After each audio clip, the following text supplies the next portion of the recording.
Welcome to the Action Potential Lab. Here you will learn about the molecular mechanisms that propagate action potentials down the membrane of the axon in neurons. Pick up a lab coat from the rack. Well done. Now find a glove box and click on it. You are ready. That's perfect timing. We just received a call from the hospital about a patient presenting some obvious signs of poisoning. They have isolated a toxin that seems to affect the patient's nerves, but they need our help to identify it through its mode of action. We only know that the patient ate some tropical fish before falling ill, so we might want to investigate this lead as we know some of them, like the pufferfish, carry powerful neurotoxins. Check out our own pufferfish in the lab aquarium. This beautiful specimen belongs to the genus Takafugu. Do not try to grab it. To understand the action of neurotoxins, you will first have to understand how neurons convey information by firing action potentials.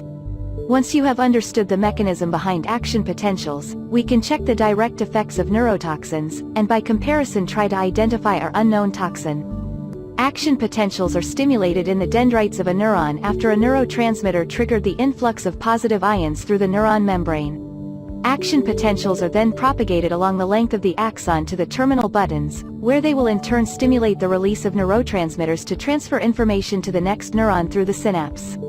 To observe these action potentials, we are going to use the neuron from a squid, reproducing the experiments from Drs. Alan Hodgkin and Andrew Huxley in the middle of the 20th century. They proposed the modern model for the propagation of an action potential down the axon of a squid neuron, and they were awarded a Nobel Prize in 1963 for this research. I will catch and prepare a squid for you. In the meantime, we need you to prepare an electrode to record the current across the axon membrane of the squid. Move to the dissection workbench by clicking on it. The microelectrode we need to make is a glass micropipette containing a conductive wire which will transfer the desired current. To make an electrode to fit inside the squid's giant axon, you first need to stretch a glass pipette to the desired thinness, which would be under 0.1 mm in diameter. To do so, you have to use the micropipette puller on the workbench, which will pull a large glass pipette over a source of heat, until the glass becomes so thin it breaks in two. Give it a try. Start preparing a thin capillary by placing the glass capillary from the tray on the workbench in the micropipette puller. Press the Start button to stretch the capillary into a glass micropipette. Pick up your new glass micropipette by clicking the micropipette puller and put it in the beaker full of seawater.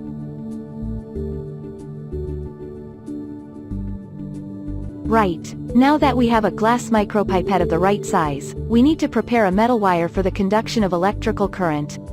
To save some time, I have already coated a silver wire with chloride ions using bleach and electrolysis. This is what our microelectrode looks like after inserting the wire in the glass micropipette you made. Your electrode is now ready to go, and we can prepare the squid neuron itself. Luckily I caught a squid for you earlier. It's sitting on the dissection tray ready for you to get started. You still need to clean out the mantle tissue to extract the giant axon properly. Outside the virtual lab, it is quite a delicate and lengthy task. Using the scalpel, clean and open the 4 flaps of skin and mantle tissue around the axon of the squid neuron. Well done. I will finish the delicate cleanup. In real life, it takes up to 30 minutes to complete. The axon will now be visible with the rest of the mantle tissue removed. Now we need to connect our microelectrode to the axon to finish setting it up. Use the scalpel to cut a hole in the axon and slide in your microelectrode in the lumen of the axon. Cut a small hole in the side of one end of the axon with the scalpel and cannulate it with the tip of your customized electrode. I had a check with the microscope, and you did a great job. See for yourself. The axon is now ready to be used, once we have set it up in the test chamber. Look towards the left-hand side of the workbench to see the test chamber. Pick up the tweezers and set up your axon. Using the tweezers, suspend the axon in the test chamber. Well done. This test chamber created by Drs. Hodgkin and Huxley places the axon in seawater, with ion concentrations close to the real physiological conditions. The seawater in upper compartment can be modified at will to change the external concentrations of particular ions and observe the effect on the axon. To measure the outcome on the axon membrane, 2 pairs of microelectrodes are used. First, 2 electrodes emitting current are set on top of the hanging axon, one in the lumen of the axon and the other on the external side of the membrane. Second, two recording electrodes are attached at the bottom of the axon in the paraffin-filled compartment. We already have set our first microelectrode in the lumen of the axon, now we need to connect the three remaining ones. Click on the test chamber to set up the electrodes. It looks like we are all set up. Before starting our measurements, it seems a good idea to quickly review some theory first. Using these electrodes, we are going to record the membrane potential, meaning the difference of electrical potential between both sides of the membrane. This potential is due to the different concentrations of charged ions in the lumen of the axon and outside the cell. Like any electrical potential, membrane potentials are measured in volts. For example, the resting membrane potential of a human nerve cell is -70 millivolts. Let's illustrate this concept by calculating the membrane potential of the squid axon for specific charged ions using the Nernst equation. The Nernst equation enables the calculation of the membrane equilibrium potential for a specific ion, in a stable situation where no substantial flow of ions is taking place. Here is the Nernst equation for a random ion X. The equilibrium potential depends on the temperature T, the universal gas constant R, the Faraday constant F, the charge of the ion C and the external and internal concentrations of the ions. Let's calculate the equilibrium potentials for sodium, potassium and chloride. Calculate the successive equilibrium potentials for sodium, potassium and chloride at 20 degrees Celsius on the screen. Raise the lab pad for more information.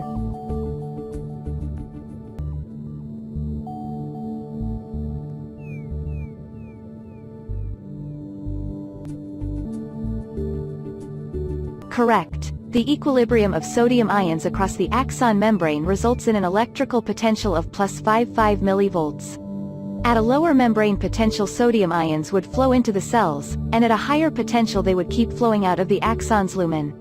Repeat the calculation for potassium ions.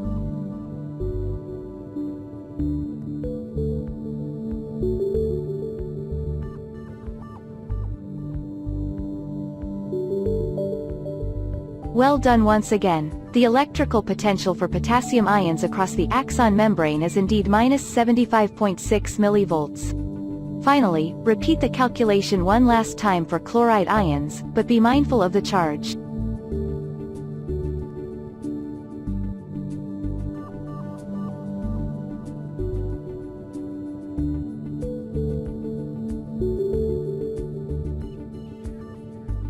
Great. Here is a summary of the outcome. Each ion concentration and resulting equilibrium contribute to the overall resting membrane potential, which is around -65 millivolts in the squid and around -70 millivolts in humans. Now I have a few questions for you before we go further. Note that the concentration gradients will cause sodium and chloride to move into the neuron if there is a path for this to occur, and will cause potassium to move out of the cell. What will be the effect on membrane potential if sodium ions move into the cell? Correct. Sodium ions carrying a positive charge will depolarize the membrane upon entry into the lumen of the axon, making it more positive. Similarly, what will be the effect on membrane potential if chloride ions move into the cell? Absolutely. Chloride ions entering the axon will have the opposite effect compared to sodium ions, since they are carrying a negative charge. The membrane will be further polarized and the membrane potential will drop. Finally, what will be the effect on the membrane potential if potassium ions move out of the cell? Once again, correct indeed. Potassium ions leaving the lumen of the axon will take their positive charges with them, thus further hyperpolarizing the membrane. Perfect. Now you are familiar with what we are going to measure with our test chamber.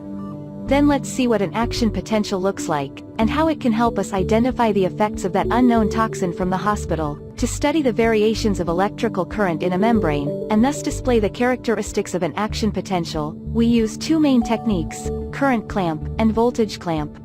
We will start with current clamp, meaning that we set the current at specific amperages of our choice, and record the resulting variations in voltage across the membrane.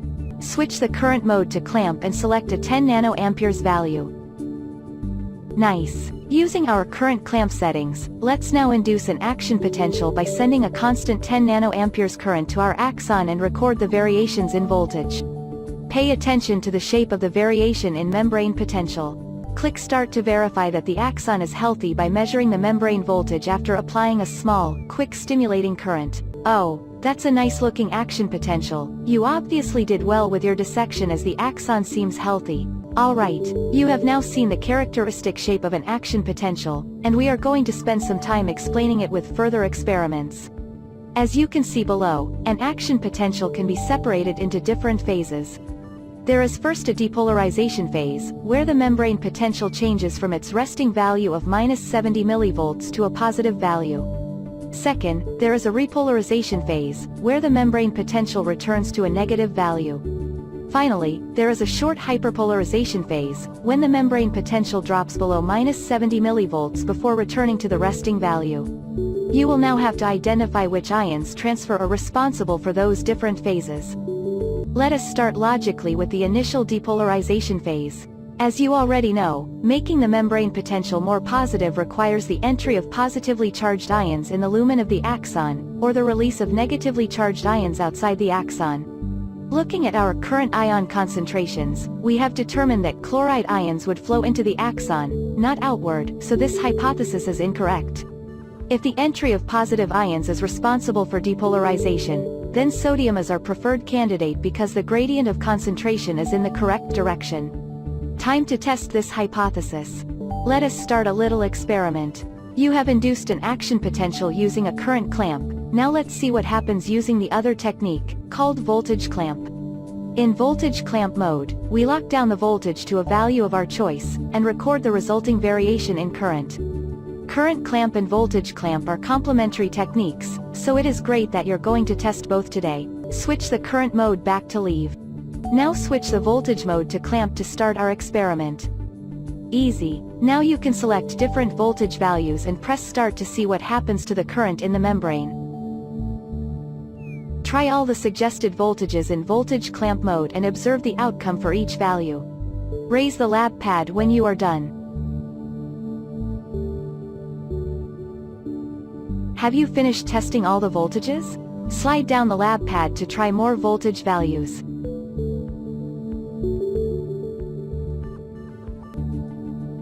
Interesting. Why do you think there are no changes in current with the membrane clamped at -80 or -60 mV, but at all subsequent voltages there are current events?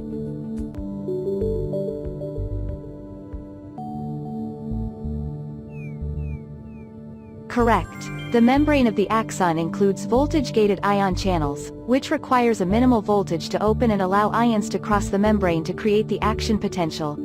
Voltage-gated sodium ion channels in particular have a threshold of -55 mV to trigger the transfer of sodium ions, which is consistent with our experimental data showing -60 mV is below the threshold but -20 mV isn't. We calculated earlier with the Nernst equation that ENA plus equals +55 mV. If sodium entry into the axon is responsible for depolarization, what happens if we use a voltage higher than 55 mV? Wow, you are rocking this. Okay, enough questions for now. As a test to check if sodium ions entry in the axon are specifically responsible for depolarization, I have now replaced the saline solution around the axon in the test chamber, removing the sodium ions and replacing them with calcium ions which are also positively charged. See what happens to the current. Repeat the previous experiment with calcium replacing sodium. Raise the lab pad again when you are done.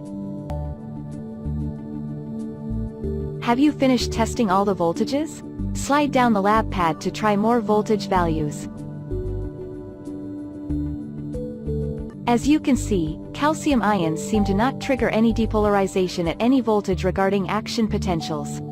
This corroborates our hypothesis that depolarization is specifically dependent on sodium ions crossing specific voltage-gated sodium ion channels. That's the first phase of the action potential sorted. Keep that in mind, and let us move on to the next phase of the action potential, the repolarization of the membrane. Repolarization, with the membrane potential returning to negative voltage values, would be triggered either by the flow of negatively charged ions into the axon, or the outward flow of positively charged ions.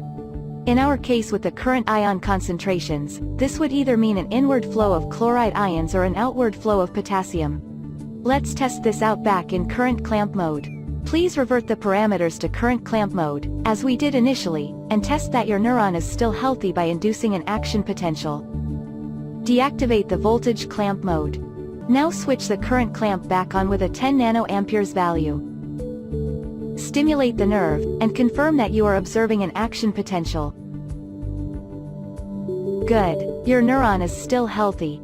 Let's study the repolarization phase then. Are you ready? Let us try to predict the outcome of our next experiment. If repolarization is caused by chloride entering the cell, what should be the effect of lowering external chloride to 0? And raising external chloride to 1000 m? Good thinking. If there are no external chloride ions to move into the axon, there would be no repolarization. In contrast, a high concentration would accelerate the flux of chloride ions into the lumen of the axon.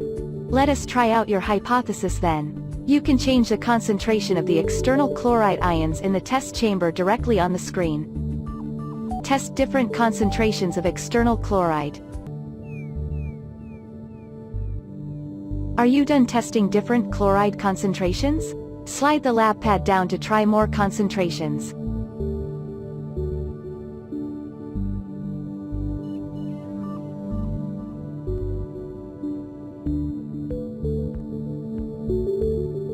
As you have observed, it seems that varying the concentration of chloride has no influence on the action potential. This would mean the inward flow of chloride would not be the main factor responsible for repolarizing the membrane, which leaves us with testing the outward flow of potassium ions.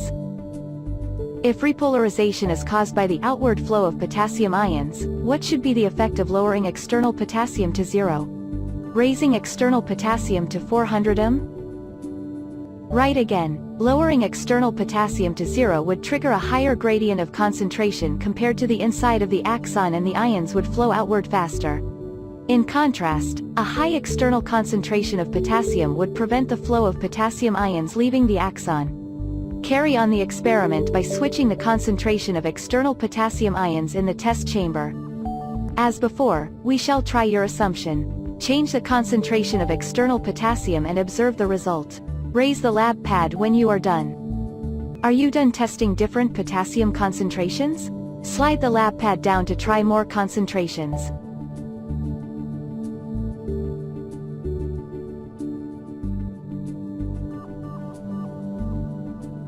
As you can see, low concentrations of external potassium lead to a quicker repolarization of the membrane, while high concentrations prevents any repolarization at all.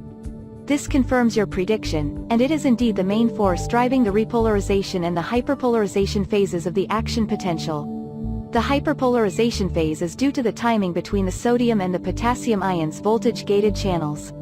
The sodium channels close shortly before the potassium channels, so for a short period of time only potassium ions leave the axon, driving the membrane potential to even more negative values before they close as well, which will ultimately end up in the membrane potential returning to its -70 mV resting value. Alright, before we move on to the identification of the unknown toxin, let's summarize your new knowledge. First, you have learned the concept of membrane potential and seen the characteristic shape of an action potential. Second, you have identified the flow of ions responsible for the first phase of the action potential, the depolarization. Finally, you have also uncovered the other flow of ions responsible for the second and third phases, the repolarization and the hyperpolarization. I actually have a great idea to review the entire concept. Let's see it from the inside of the axon. We will use our special pod to get inside the neuron. Click on the exploration pod in the lab to travel into the axon. Here we are, inside the axon of the neuron. We will go step by step through the different mechanisms behind an action potential. Observe the states of the sodium and potassium channels. Once you are ready, click Continue to solve the mechanism that allows them to propagate that way along very long axons. The membrane is still at rest at -65 mV and both sodium and potassium channels are closed. What is the first step to allow this action potential to propagate? Click on the correct ion channel involved in the next step in an action potential. Great! The high voltage of the upcoming action potential will trigger the opening of the voltage-gated sodium channels, and sodium ions will flow into the lumen of the axon due to the gradient of concentrations, triggering the depolarization and the increase of the membrane potential to +40 mV. What happens next? Click on the correct ion channel involved in the next step in an action potential. Exactly. The sodium channels will be temporarily deactivated, thus preventing another action potential to trigger too early after this one. What do you think is the next step? Click on the correct ion channel involved in the next step in an action potential. Indeed, the potassium channels open and the potassium ions exit the cytoplasm of the axon, triggering the repolarization of the membrane as we measured earlier. We are close to the end. What happens next? Click on the correct ion channel involved in the next step in an action potential. You are rocking this. The sodium channels indeed close, while the potassium channels are still open, leading to the hyperpolarization of the membrane. What is the final step to reach the resting state again? Click on the correct ion channel involved in the next step in an action potential. You are mastering the concept. The potassium channels close too, and now a sodium and potassium pump will swap the ions across the membrane to return it to the initial resting state. The membrane potential is back to its resting value of -65 mV and ready for another action potential. Click Continue to go back to the lab.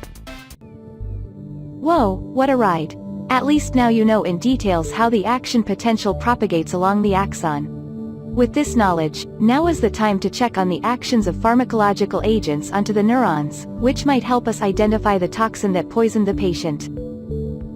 Move back to the dissection workbench. Since you have been using the same squid axon for quite a while, now would be a good time to replace it with a new, fresh axon before moving on to the next experiment. Let me do that for you to save some time. Our goal here will be to compare the unknown toxin from the hospital against a series of existing pharmaceutical compounds with known effects on the membrane potential of an axon. These compounds impact one or more of the different phases of an action potential. Let's see which one our unknown toxin compares to. Let us try with the first compound, which we will call compound A.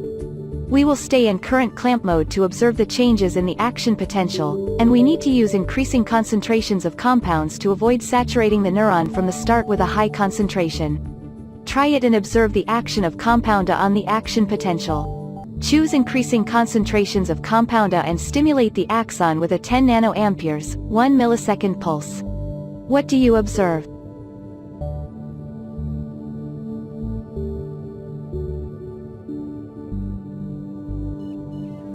Based on your observations, what does drug A do?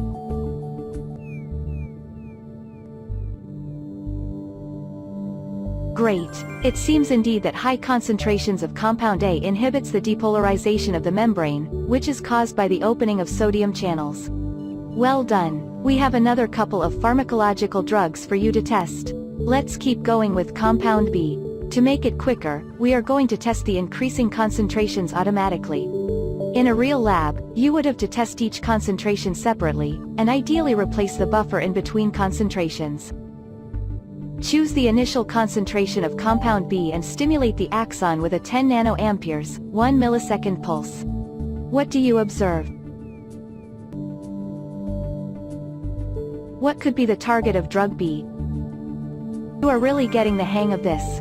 It is true that we can first observe the loss of the hyperpolarization phase, then the blocking of the repolarization altogether at high concentrations of compound B. Knowing that potassium ion channels are responsible for repolarization, they are likely to be the target of compound B. Let's now try the last compound, shall we? Try to guess the action of compound C. Choose the initial concentration of compound C and stimulate the axon with a 10 nanoamperes, 1 millisecond pulse. What do you observe?